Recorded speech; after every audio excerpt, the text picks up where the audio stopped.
जय श्री शनिदेवा। सूर्यसुता शनी मूर्ती तुझी आगाध कीर्ती, एकमुखे काय वर्णू शेषान चले स्फूर्ती। जय जय श्री शनिदेव। विश्व चैतन्य अंधारातून प्रकाशाकडे घेऊन जाणारे महान संत आणि माझे सद्गुरू चैतन्य त्यागेश्वर महाराजांना आपण वंदन करूया। या कलियुगाचा राजा, सत्याचा सागर, सूर्यसूत, मी म्हणणाऱ्यांना पाचावर धारण करणारा, असत्याचा नाश करणारा आणि सत्याचा विजय करणारा, दंडनीयांना दंड देणारा आणि आदरणीयांचा आदर करणारा, असा धर्मप्रिय, शिवप्रिय आणि तुम्हा आमचा आराध्य दैवत शनिदेवांना आपण प्रथम दंडवत नमस्कार करूया। आपण पाहत आहोत प्रपंच करत असताना हा परमार्थ कसा केला पाहिजे आणि परमार्थ करत असताना कमीत कमी श्रमामध्ये अधिकाची अधिक फळ प्राप्त झाला पाहिजे, असं प्रत्येक भाविकांची, भक्तांची इच्छा असते। कारण हा कलियुग आहे। कलियुगामध्ये प्रत्येकांना वेळ कमी आहे, कारण दिवस तेच आहेत, निसर्ग तोच आहे, धरती तीच आहे, मनुष्य तेच आहेत, कामाची गती तशीच आहे, तेवढीच आहे। ईश्वराने दिलेल्या पोटामध्ये बसल तेवढंच आपण खात असतो आणि तेवढीच भक्ती करत असतो। पण तरी मनुष्याला या चंगळवादामुळं आपल्याला वेळ थोडीशी कमी आहे आणि ईश्वर कृपेने कलियुगाला वरदान आहे।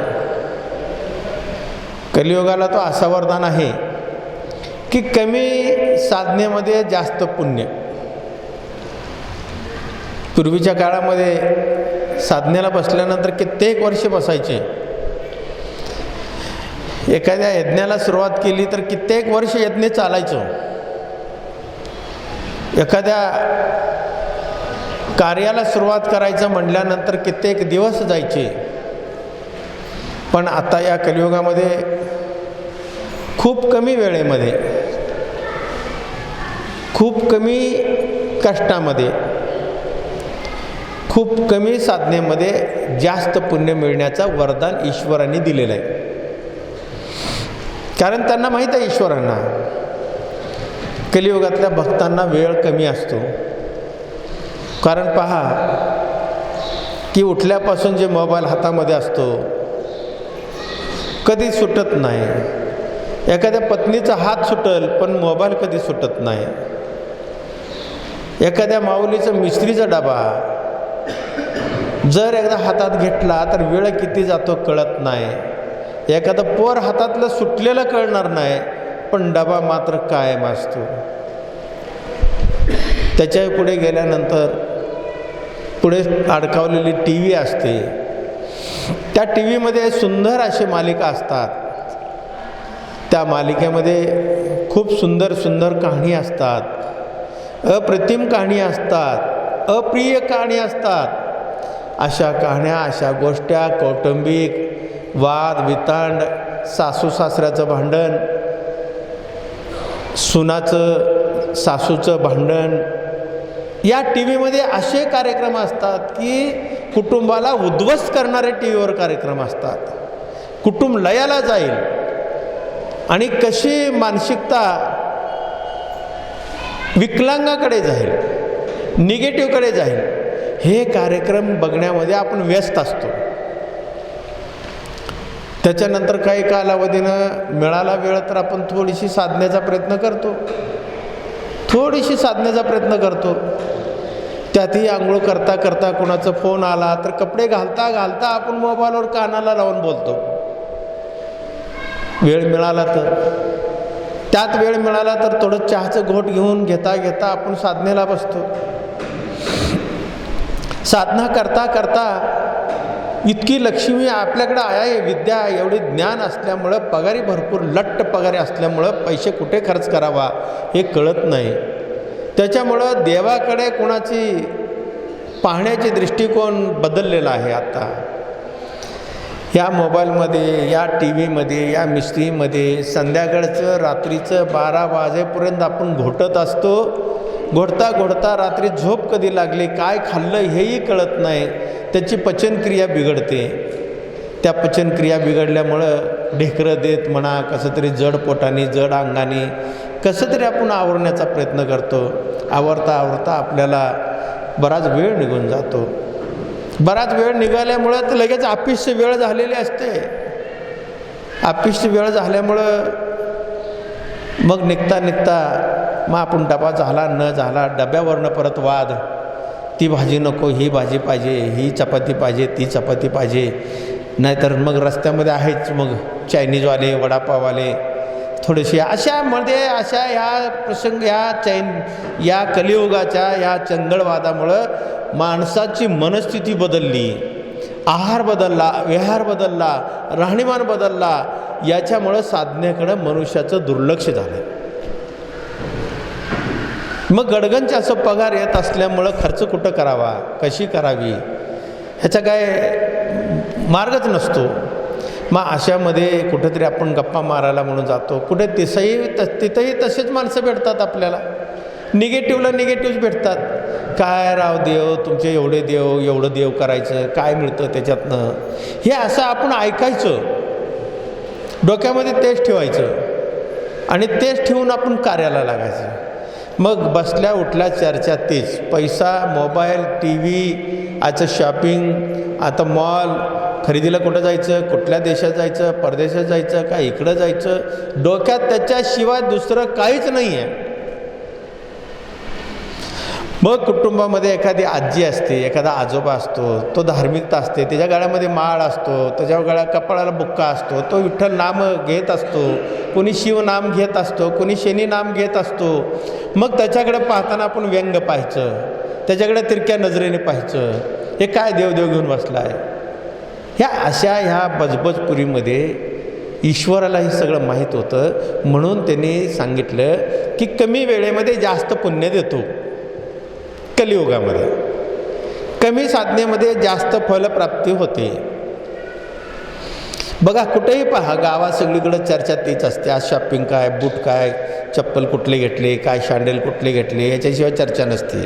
असंच एका गावामध्ये एक संत, आपले संत महात्मे होते. आपल्या कुटुंबामध्ये एखादा संत आहे म्हणून कुटुंब व्यवस्थित चाललेलं आहे. कुटुंब व्यवस्थित चाललं आहे, याला बांधून ठेवणारा कोणीतरी वेगळी शक्ती त्यांनी निर्माण केली घरामध्ये. त्याच्या साधनेनं, त्याच्या तपाने, त्याच्या बलाने, त्याच्या दानधर्माने, त्याच्या कर्तृत्वाने, त्याच्या कर्माने तो तयार केलेला असतो. आणि ही घट्ट दोरी हीच पुढच्या पिढीला बांधून ठेवते. बाबांनो, तुमची मिस्त्रीचा डबा बांधून ठेवणार नाही, टी व्ही बांधून ठेवणार नाही, ना मोबाईल बांधून ठेवणार नाही, ना तुमचा चंगळवाद बांधून ठेवणार नाही. पुढच्या पिढीला बांधून ठेवण्याचा एकच मार्ग आहे, तो फक्त नाम. एकच सुई आहे ती. अशा सुईमध्ये आपण गेलात तर आपलं उत्तम होईल. तर जाण्यासाठी आपण सत्संगामध्ये जातो. एक संत एका गावामध्ये प्रवास करताना एक न्हाव्याचं दुकान होतं. न्हाव्याच्या दुकानामध्ये सगळी चर्चा चालली होती. साधू महाराज तिथनं रोज जायचे. पलीकडं मंदिर असेल, अलीकडं नदी असेल, नदीमध्ये स्नान करायचे, नामस्मरण करत करत करत करत आपलं मंदिराला जायचे, शंकराला पाणी घालायचे. घालत असताना रोज त्या न्हाव्याच्या दुकानामध्ये एकच चर्चा असायची. आज कुठलं ढोसलं, तू कुठलं पेलास, मी कुठलं पेलं, तू काय केलास, मी काय केलं, ह्या अशाच गप्पा गोष्टी असायच्या. देव काय केलं, साधू काय केला, एखाद्या साधूला नावं ठेवू, एखाद्या संप्रदायाला नावं ठेवू, एखाद्या माऊलीला नावं ठेवू. बाकीच्या गोष्टी मला सांगायची गरज नाही. ह्या सगळ्या आपल्या सगळ्यांना माहीत आहेत की एखादा सत्पुरुष जरी रस्त्याने चालला तरी त्याला दगडं मारणारे लोक, शाब्दिक दगडं मारणारे लोक खूप आहेत. असं रोज संत ऐकायचे. रोज संत ऐकायचे. ऐकता ऐकता त्यांना ते राहवलं नाही. त्यांनी म्हणायचे की बाबा, त्या न्हाव्याला म्हणायचे की आपण त्या मार्गात नाही आहे तर मार्गाला आपण जाऊ नका, त्या मार्गाला नावं वगैरे ठेवू नका. पण ते एक दिवस शांत, दुसऱ्या दिवशी परत ठरलेलं त्यांचं ते असायचंच, सारखं असायचं.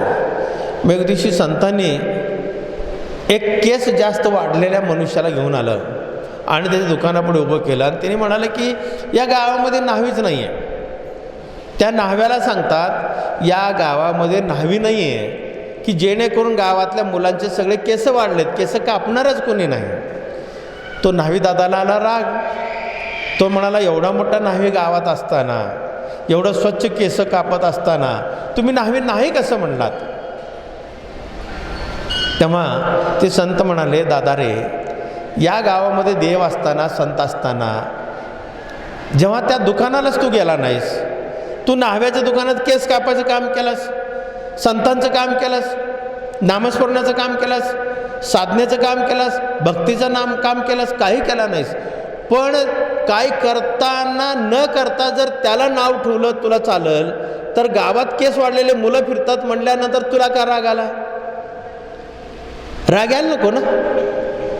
तेव्हा त्याच्या लक्षात आलं जेव्हा आपण साधनेला जाऊ, जेव्हा आपण तिथं वेळ काढू, ती वेळ काढून 10-15 मिनटं आपण बसू, बसल्यानंतर माथा टेकू, माथा टेकल्यानंतर मनातलं जे अहंकार असतो, जे घाण असतं मनामध्ये, डोक्यामध्ये जे घाण असतं सगळं गळून पडतं. गळून पडल्यानंतर आपल्याला कळतं की आपली साधना कशी असावी. तोपर्यंत कळत नाही. प्रत्यक्ष आपण जेव्हा हे कृत्य करतो तेव्हाच ते कळतं. न करता असं जर केला तर काहीच होणार नाही. म्हणून आपण साधना करत असताना या कलियुगावर मात करायचं असेल तर साधना स्वच्छ, निर्मळ, निष्कलंक अशी साधना असावी. मागच्या प्रवचनामध्ये खूप सुंदरसं उदाहरण दिलं मी, अप्रतिम, की साधनेची पद्धत, साधनेची सिस्टीम जेव्हा मनी नाही पाहावं देव मला पाहावं, ते पावणार नाही. कलियुगामध्ये किती असा, कलियुगामध्ये सुद्धा असे युगपुरुष होऊन गेलेले आहेत. कलियुगामध्ये असे सिद्धपुरुष होऊन जातात, आहेत, आजही आहेत, उद्याही होणार आहेत. पण त्याने बाह्य सुखापासून लांब राहिले, बाह्य वैभवापासून लांब राहिले. त्याने ते अंतर्मनात, अंतर्शोध अंतर्मनात घेतला. त्याने स्वतःच्या ईश्वराशी एकरूप झालं. तुम्ही भांडताय, कोणाशी भांडताय? शेजारीशी भांडून प्रश्न मिटणार आहे? घरातल्या कुटुंबातल्या माणसाशी भांडून प्रश्न मिटणार आहे? कदापि मिटणार नाही. तुम्ही स्वतःच्या दुर्गुणाशी भांडा. जोपर्यंत तुम्ही स्वतःच्या दुर्गुणाशी भांडत नाही तोपर्यंत तुमची प्रगती होणार नाही. साधी गोष्ट आहे. तुम्ही म्हणाल असं काय म्हणतात की जगांचं प्रवचन वेगळं असतं, जगामध्ये सत्संगामध्ये प्रवचन वेगळं असतात, ते कीर्तन वेगळं असतात. हे महाराजांचं काहीतरी उलटच असतं. मी स्वतःशी भांडायला सांगतो. आपण जगाशी, जग लोक सांगतात, अनेक संत मंडळी सांगतात जगाशी भांडा, त्यांच्याशी भांडा, त्या धर्माशी भांडा, ह्या धर्माशी भांडा. अरे धर्माशी भांडण्यापेक्षा तुम्ही स्वतःशी भांडा. पहिलं तुम्ही स्वतःशी भांडल्यानंतर तुम्हाला कळेल की आपण कोण आहोत. बघा, एक बिरबल बादशाह होता. बिरबल बादशाह राजा, बिरबल बादशाह आणि बिरबल हे दोघांची कहाणी तर माहिती आहे आपल्याला. त्या बिरबलच्या, त्या बादशाहच्या दरबारामध्ये बिरबल नावाचा एक सरदार होता, एक सरसेनापती, एक कारभारी, एक मुख्यमंत्री, त्याला अष्टप्रधानापैकी एक प्रधान. त्या असताना त्या बादशाहाला नवीन नवीन शौक होते, नवीन नवीन काहीतरी चालना मिळावी, मिळून घ्यावी, काहीतरी शिकता यावं म्हणून त्याने एक नवीन शक्कल लढवायची. शक्कल लढवल्यानंतर त्याने म्हणाले की बादशाह बिरबलाला म्हणाला की आपण एक शर्यत लावूया, आपण एक पण लावूया. मग त्यांनी शर्यत काय लावायची? मग त्यांनी 2 कोंबडे आणले, कोंबडा 2 कोंबडा आणला मोठा, आणि त्यांनी सांगितलं की आपल्या दोन्ही कोंबड्याची शर्यत लावूया, स्पर्धा लावूया, स्पर्धा. म्हणलं भांडण लावायचं आणि कोणाचं कोंबडा जिंकतंय बघायचं. मग ठीक आहे, आता बिरबल बादशाहचं ऐकलं पाहिजे. मग त्यांनी कोंबडे 2 आणले आणि बिरबलाला एक कोंबडा दिला आणि बादशाहनी आपल्या कोंबड्याला एक ठेवला. आणि बादशाहनी आपल्याकडे ठेवलेल्या कोंबड्याला भरपूर खाद्य घाला. त्या शिपायांना सांगून टाकला, ज्यांच्याकडे ती जबाबदारी होती, तो तयार झाला पाहिजे, मोठा झाला पाहिजे, भांडखोर झाला पाहिजे, याची दक्षता घ्या. ठीक आहे, बिरबल घेऊन गेला. आणि बिरबल घेऊन गेल्यानंतर बिरबल विचार करायला लागला की आजपर्यंत आपण हरलं नाही, कधी आयुष्यात कधी हार मानलं नाही. आता हारायचं म्हणल्यावर थोडीशी संकट येणार. मग याला काय केलं पाहिजे? मग ते कोंबड्याला काय केलं पाहिजे त्याची युक्ती सुचवली. मग त्याने एक बंदिस्त खोली केली. त्या बंद खोलीमध्ये जेवढ्या मोठ्या भिंती होत्या त्या चारी बाजूनं त्यांनी काच लावले, काच, आरसा, चारी बाजूने त्यांनी आरसा लावला. आणि त्या कोंबड्याला मध्ये सोडलं आणि एक वाटीभर पाणी आणि प्रमाणातच खाद्य. खाद्य किती ठेवलं त्यांनी? प्रमाणातच खाद्य ठेवला. ते प्रमाणात खाद्य ठेवल्यामुळं त्याला भूक लागायची सारखी. आणि प्रमाणात पाणी ठेवलं आणि ठेवल्यानंतर बाहेर दरवाजा बंद केला. मग दरवाजा बंद केल्यानंतर इकडं बादशाचं कोंबडं हे पण तयार होण्यासाठी यांच्याकडं खूप मोठी सुरक्षा, अनेक माणसं, भरपूर खाद्य, भरपूर पाणी, जे पाहिजे ते नुसतं देत राहा, नुसतं देत राहायचं. कोंबडं खातच राहायचं नुसतं, लट्टच्या लट्ट झाला. बिरबलाचा कोंबडा जेव्हा तो खाली चोंच मारायचा खाद्यावर, तेव्हा तो आरशामध्ये त्याला काय दिसायचं? काचामध्ये त्याचं प्रतिबिंब दिसायचं ना. त्या प्रतिबिंबमध्ये 4 कोंबडे दिसायचे. चारही काचामध्ये 4 कोंबडे दिसायचे. त्या कोंबड्याला यायचा राग. तो खाद्य मी खातो, माझ्यावर हे कसे खातात, माझं खाद्य खातात, म्हणून ते घुरकायचा. हे जसं घुर करायचा तसं त्या आरशातले बी घुर करायचे. त्या आरशातले सुद्धा तसं भांडखोर व्हायचे. ह्या कोंबड्याला यायचा राग. हा कोंबडा काचेला धडक मारायचा. का तर ह्याला भांडण करायची सवय कोंबड्याला. बघा, कोंबडे भांडण करत असतात की त्या काचेला धडक मारायचं. त्या काचेला धडक मारलं की तो पुढचा बी धडक मारायचा. असे 3 कोंबडे यायचे, 4 कोंबडे यायचे. ते 4 काचावर तो रोज तेवढंच काम करायचा.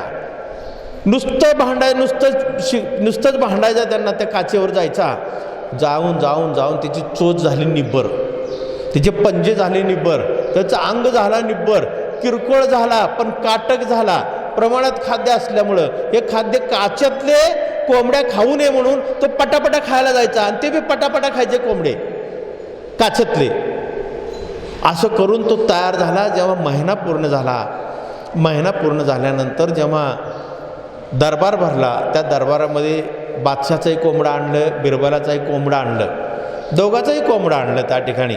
आणि त्या ठिकाणी झुंज देण्याच्या ठिकाणी अनेक राजे महाराजे आले, अनेक विद्वान माणसं आले, तज्ज्ञ माणसं आले, अष्टप्रधान आले. ते सगळे म्हणायला लागले की आता बादशाचं कोंबडा जिंकणार, जाड आहे, मजबूत आहे, मोठा झाला आहे, असं म्हणायचं. त्याला चालायसुद्धा येत नव्हतं. ते म्हणायचं मोठा आहे आमचा कोंबडा. जेव्हा रणांगणामध्ये आणलं, प्रत्यक्षात आणल्यानंतर मला सांगा कुठला कोंबडा जिंकलो? बिरबलचा कोंबडा जिंकला. बिरबलचा कोंबडा स्वतःचे भांडायचा शिकला. बादशाचा कोंबडा स्वतःचे भांडायचा शिकला नाही, नुसतंच खाऊ घालतात म्हणून त्यांचे तोंड बघत राहिला.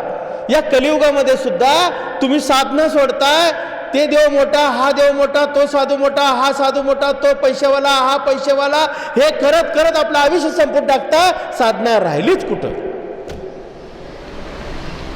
साधना राहिलीच कुठं? साधं देवळात गेल्यानंतर आहे किती छान साडी आहे बरं का, म्हणलं की ते देव राहायला कुठंच. किती छान मंगळसूत्र आहे, किती छान दागिने आहेत अंगावर.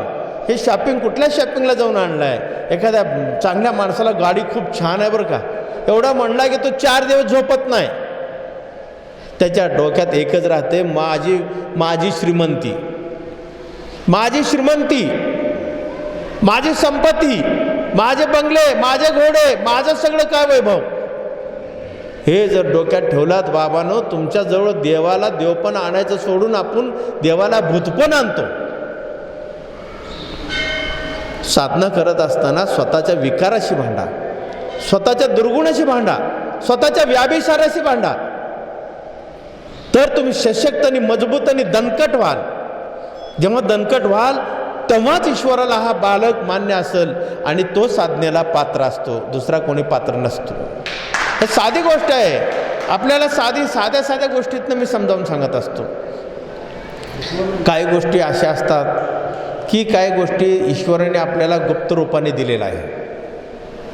ईश्वराने असे ज्ञान दिलेलं आहे, ते ज्ञानाचाही आपण सदुपयोग करत नाही. बघा, पावला पावलाला माणसं विचित्र भेटत असतात माणसाच्या जीवनामध्ये. तुम्ही त्या देवळात गेला की एखाद्या मंदिरामध्ये गेलात तो तो तो तिथला भाविक भक्त वेगळाच असतो. तुम्ही देऊळ बदलला, मंदिर बदलला, गाव बदलला की तिथला भक्त वेगळाच असतो. वेगळ्या वेगळ्या तऱ्हेचे माणसं आपल्याला भेटत असतात.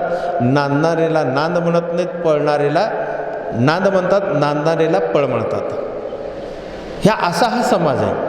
पण कितपत कोणाचं ऐकायचं, याच्यापेक्षा मनाचं ऐकायचं. मन हा बुद्धीच्या अधीन आहे, बुद्धी हा आत्म्याच्या अधीन आहे, आत्मा हा परमात्म्याच्या अधीन आहे. हे सरळ आहे. आपण त्याचं ऐकत नाही, आपण आपल्या विकाराचे ऐकतो. आपले चोंचले पुरवण्यासाठी आपण धडपडत असतो. माझं भरलं पाहिजे, माझे मनसोक्त, माझ्या नेत्राची तृप्ती झाली पाहिजे, माझ्या जिभेची तृप्ती झाली पाहिजे, माझ्या कानाची तृप्ती झाली पाहिजे, माझ्या वासनेची तृप्ती झाली पाहिजे, माझ्या सुखाची तृप्ती झाली पाहिजे, मला भौतिक सुख मिळालं पाहिजे, मला ऐश्वर्य मिळालं पाहिजे, माझं ईर्ष्या पूर्ण झालं पाहिजे, माझा अहंकार माझाच राहिला पाहिजे, माझाच गर्व राहिला पाहिजे. याच्यासाठी भांडणारा आजचा कलियुगातला समाज कधीच संप्रदायामध्ये येऊ शकत नाही, लक्षात ठेवा. आणि कधीच खरा भक्त होऊ शकत नाही, कधीच खरा भक्त होऊ शकत नाही. ही तळमळ आहे आमची, ही तळमळ आहे. धर्म टिकवण्यासाठी, धर्मयुद्धासाठी तयारी आहे. धर्मयुद्ध करायचं असेल तर काठ्या कुऱ्हाड्यान झेंड्यान घेऊन मिरवून चालत नाही, कदापि चालत नाही. त्याच्यासाठी आंतरिक मशागत पाहिजे. आंतरिक मशागत जेव्हा आपण करू मजबूत, तेव्हा आपली मानसिकता स्थिरावते. आणि स्थिरावल्यानंतर आपण अर्धवट नसतो.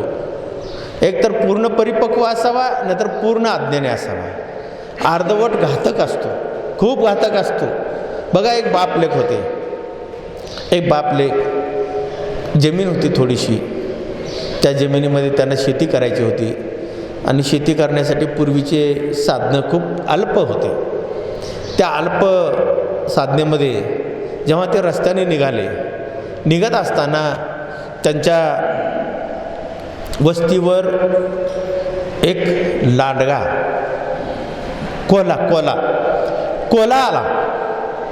कोला आल्यानंतर त्यांनी परत आल्यानंतर पाहतात तर त्यांच्या पाठीमागं त्यांचा एक व्यवसाय होता. व्यवसायामध्ये एका बॅरलमध्ये त्यांनी कलर टाकला होता आणि कलर टाकून त्यांनी ठेवला होता व्यवसायानिमित्त. तो गावात जेव्हा कोला आला, लांडगा आला, हे काय प्राणी जंगलातले आल्यानंतर त्याच्या मागे कुत्रे लागले. हे विचित्र प्राणी आला गावात म्हणून. थोडासा गावात आता कसं आपण जंगलात अतिक्रमण केलंच, जंगल अपुरं पडतोय प्राण्यांना, म्हणून तो लांडगा त्या ठिकाणी आला आणि कुत्रे मागे लागलेत म्हणून बॅरलमध्ये पडला. बॅरलमध्ये पडल्यावर तो गरडा लागला आणि ते घरच्यांना कळलं. ते आले बाहेरनं आणि त्याला बाहेर काढलं. तो लांडगा अंग सगळं बघितलं, अंगाला सगळं कलर झाला होता, तो रंग बदलला होता, पूर्ण रंग बदलला होता. पूर्ण रंग बदलल्यानंतर तो स्वतःच्या शरीराकडे पाहून तो म्हणाला की खूप सुंदर दिसतोय मी आता, खूप अप्रतिम दिसतोय. म्हणून तो स्वतःच्या अंगाकडे पाहत जंगलात गेला. आणि जंगलात गेल्यानंतर त्याला एक वेगळी नशा चढली. एक बघा, आपल्यासुद्धा जीवनामध्ये एखादं नशा चढत असते प्रत्येकाच्या जीवनामध्ये. सकाळ उठल्यापासून संध्याकाळपर्यंत एखाद्या घरच्या बायकोला एक चापट मारली आणि आपण निघालो तर दिवसभर तो नशेत असतो. मी आज काहीतरी बहादुरकी केली, एक पुरुषार्थ केला, एक मी मोठा कोणीतरी आहे असं आयुर्भावामध्ये तो फिरत असतो. तसा त्या पद्धतीनं तो जो लांडगा होता, तो लांडगा एका मोठ्या दगडावर जाऊन उभा राहिला आणि मोठ्याने आवाज दिला की मला ईश्वराने म्हणलं मला वेगळ्या पद्धतीनं माझं सजावट केली आणि वेगळ्या पद्धतीनं या जंगलामध्ये पाठवलं आहे आणि जंगलाचा राजा मला केलेला आहे. जर कुणाला असं वाटत असेल, कुणी या जंगलाचा राजा आहे असं वाटत असेल, तर त्यांनी पंचायत घालावी आणि सगळे एकत्र यावा आणि मला माझा निर्णयवर मी ठाम आहे, तुम्ही तुमच्या निर्णय ठाम आहे का नाही दाखवा. तो चॅलेंजच दिला आहे. चॅलेंज दिल्यानंतर सगळे जंगलातले प्राणी आले,